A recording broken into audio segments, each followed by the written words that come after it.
ಇನ್ನು ಸಿಎಂ ಸಿದ್ದರಾಮಯ್ಯ ಅವರು ಭೂಮಿ ಕೊಡಿ ಅಂತ ಹೇಳಿ ಕೇಳಿರಲಿಲ್ಲ. ಅವರ ಪತ್ನಿ ಪಾರ್ವತಿ ಕೂಡ ಯಾವುದೇ ಪತ್ರ ವ್ಯವಹಾರ ನಡೆಸಿರಲಿಲ್ಲ.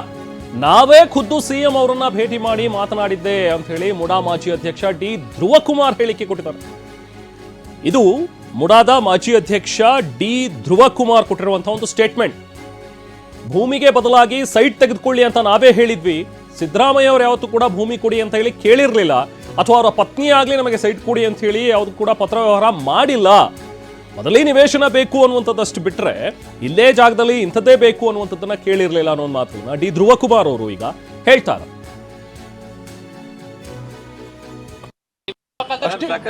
ಯಾವುದೇ ತರವಾದಂಥ ಪತ್ರ ವ್ಯವಹಾರ ಆಗಲಿ, ಯಾವುದೇ ಒಂದು ಫೋನ್ ಮುಖಾಂತರ ನನಗೆ ಹೇಳೋದಾಗಲಿ ಮಾಡಿಲ್ಲ.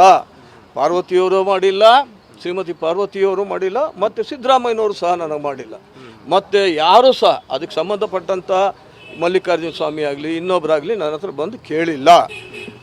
ಆಯುಕ್ತರು ಇಲ್ಲ, ನಾನೇ ಕೊಡಬೇಕು ಅಂತ ಏನು ತೀರ್ಮಾನ ಮಾಡಿದಲ್ಲ. ನಾನು ಸಭೆಗೆ ಸಬ್ಜೆಕ್ಟ್ ಬಂತು ಅಜೆಂಡಾಕ್ಕೆ, ಆಗ ಚರ್ಚೆ ಮಾಡಿ ಆ ರೀತಿ ಏನಾದರೂ ಹೋಗಿದ್ರೆ ಅವರಿಗೆ ಪರಿಶೀಲನೆ ಮಾಡಿ ಅವರಿಗೆ ಸೂಕ್ತವಾದ ಜಾಗದಲ್ಲಿ ಕೊಡಬೇಕು ಅನ್ನೋದು ತೀರ್ಮಾನ ನಾವು ತಗೊಳ್ಳೋಂಥ ಸಂದರ್ಭದಲ್ಲಿ ನಂತರ ಮುಖ್ಯಮಂತ್ರಿಗಳು ನಾವು ಕೇಳಿದಾಗ ಅವರು ಇದನ್ನು ತಿರಸ್ಕಾರ ಮಾಡಿದ್ರು ಅಷ್ಟೇ. ನನ್ನ ಕಾಲದಲ್ಲಿ ಯಾವುದೇ ಥರವಾದಂಥ ಲೆಟ್ರೂ ಇಲ್ಲ, ಪರಿಹಾರ ಕೊಡಿ ಅಂತ ಅವ್ರು ಕೇಳೂ ಇಲ್ಲ. ಅಲ್ಲಿ ಅದು ಇಲ್ಲ ಇಲ್ಲ, ಅದು ನನ್ನ ಕಾಲದಲ್ಲಿ ಆಗಿಲ್ಲ. ಇಲ್ಲ, ಪರಿಹಾರಕ್ಕೆ ಒಪ್ಪಲಿಲ್ಲ ಅಂತ ಹೇಳಿದ್ರೆ ಸಿದ್ದರಾಮಯ್ಯನವ್ರ ಹತ್ರ ಹೋಗಿ ಕೇಳಿದಾಗ ಈ ರೀತಿ ತಮ್ಮ ಶ್ರೀಮತಿಯವರ 3 ಎಕರೆ 16 ಕುಂಟೆ ಜಾಗ ಬದಲಿ ಅಲ್ಲಿ ಬಂದಿದ್ದ ವಿಷಯ ಬಂದಿದೆ, ಚರ್ಚೆ ಮಾಡಿ ಸೂಕ್ತವಾದಂಥ ಜಾಗದಲ್ಲಿ ಕೊಡಿ ಅನ್ನೋ ತೀರ್ಮಾನವನ್ನು ನಾವು ತೆಗೆದುಕೊಂಡಿದ್ದೀವಿ, ತಮ್ಮ ಗಮನಕ್ಕೆ ತರ್ತಾ ಇದ್ದೀನಿ ಅಂದಾಗ ಅವರು ತಿರಸ್ಕಾರ ಮಾಡಿದ್ರು. ನನ್ನ ಕಾಲದಲ್ಲಿ 50-50 ಅನ್ನೋದು ಹಿಂದಿನ ಕಾಲದಿಂದನೂ ಇತ್ತು, ಸುಮಾರು ವರ್ಷಗಳಿಂದನೂ ಇತ್ತು. ನನ್ನ ಕಾಲದಲ್ಲಿ ಯಾವುದೇ ಕಾರಣಕ್ಕೂ 50-50 ಆಗಲಿ 10 ಅಡಿ ಜಾಗ ನಿವೇಶನವನ್ನು ಕೊಟ್ಟಿಲ್ಲ.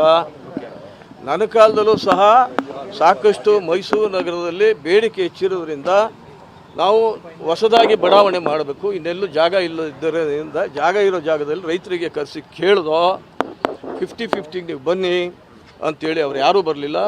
ತದನಂತರ ಮತ್ತೆ 5 ಲಕ್ಷ ನಿಮಗೆ ಕೊಡ್ತೀವಿ ಎಕರೆಗೆ, ಅದು ನೀವು ಲೇಔಟ್ ಅಭಿವೃದ್ಧಿ ಪಡಿಸಿದ ನಂತರ ಅದನ್ನು ನಾವು ವಶಪಡಿಸ್ಕೊಳ್ತೀವಿ ಅನ್ನೋ ಮಾತನ್ನು ಸಹ ಹೇಳಿದ್ದು. ರೈತರುಗಳು ಬರಲಿಲ್ಲ, ನಾವು ಅಲ್ಲಿಗೆ ಕೈ ಬಿಟ್ಟು. ಅಲ್ಲ ಸರ್, ಈಗ ನಿಮ್ಮ ಕಾಲದಲ್ಲಿ ಈಗ 50-50 ಯಾರಿಗೂ ಕೊಡಲಿಲ್ಲ ಅಂತಿದ್ರಿ. ಪಾರ್ವತಿ ಅವರು ಅರ್ಜಿ ಹಾಕಿದ್ಮೇಲೆ ಅವ್ರೇನಾದ್ರು ಕಚೇರಿಗೆ ಬಂದು ಯಾವಾಗಾದ್ರೂ ಇಲ್ಲ ಇಲ್ಲ ಇಲ್ಲ, ಯಾವುದೇ ಕಾರಣಕ್ಕೂ ಇಲ್ಲ. ಆಯುಕ್ತರು ಮತ್ತು ಕಾರ್ಯದರ್ಶಿಗಳು ಆ ವಿಷಯವನ್ನು ಪ್ರಸ್ತಾಪ ಮಾಡಿ ಅಜೆಂಡಾದಲ್ಲಿ ತಂದಿದ್ರು.